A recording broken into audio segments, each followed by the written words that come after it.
It looks like we have Sheriff Bob Hardwick on the phone. We're going to have to cut our discussion on Amendment 6 somewhat short, but we'll come back to that a little bit later if we have time, as voter ID is a very controversial topic in Missouri. Sheriff Hardwick, are you there? Yes, sir.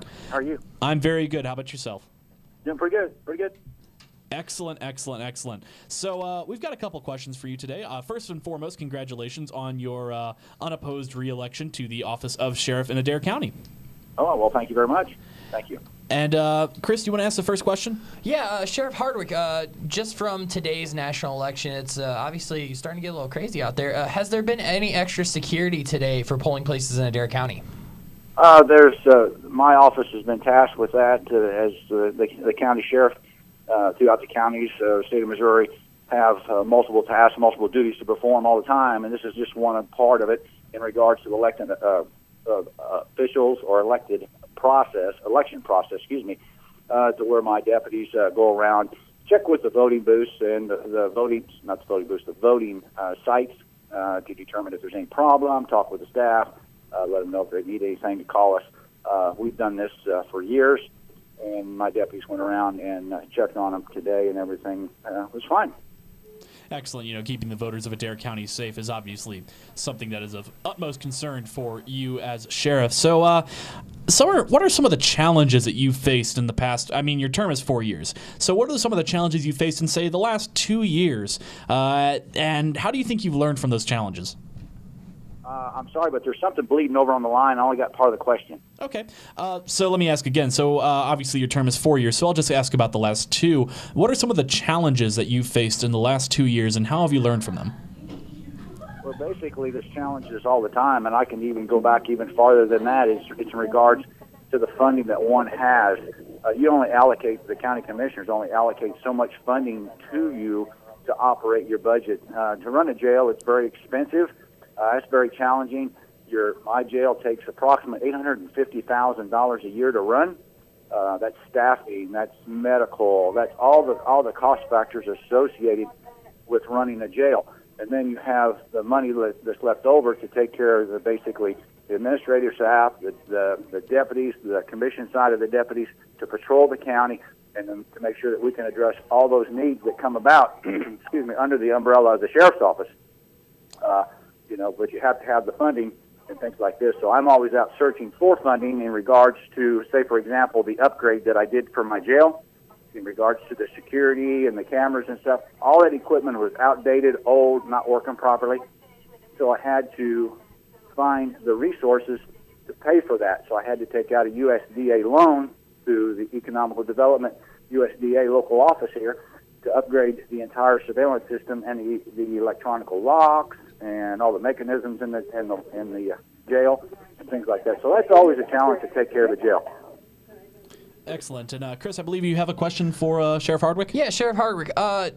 In the past few years, we've noticed that methamphetamine busts are way down. 57 busts in 2013 in Adair County alone, and 1,500 statewide. However, this year we've only had 2 through the month of September, with only 172 statewide. Now, not speaking for the rest of the state, but how has things changed in Adair County over the past few years to where we're way down that low in methamphetamine busts?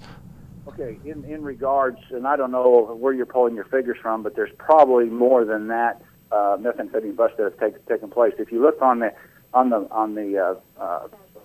site map for methamphetamine labs, maybe that's where you're getting your number. I'm not sure, but on the same token is in 2013 I put together a program, and I instituted it because in my previous years I had X amount of dollars with manpower hours to fight the methamphetamine problem, and we did this for a couple years, and I could see, the problem's still occurring.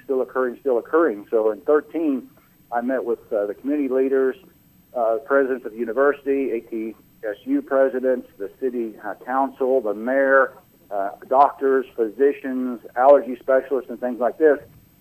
And what I did is emulate what's already taken place in the state of Missouri through about 73 different cities and counties across the state of Missouri that passed or implemented an ordinance not having pseudoephedrine being sold in their community.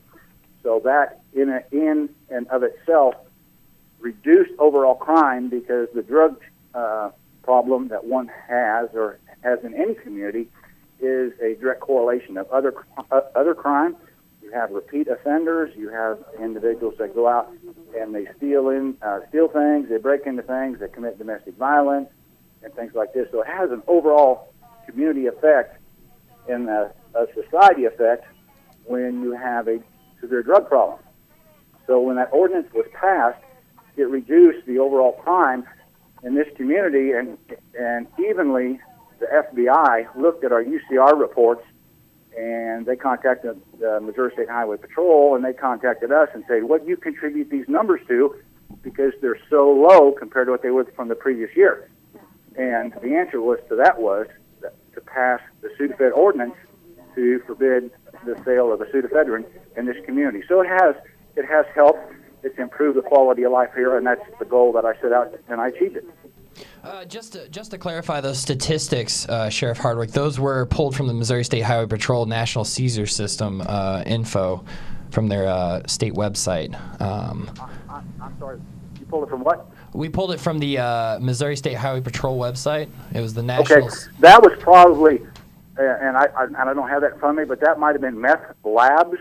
Adair County was like third in meth labs in the state of Missouri. Yes, sir. In recovery of labs. Is that what you're talking about? Yes, that is what we were talking about. Okay, yeah.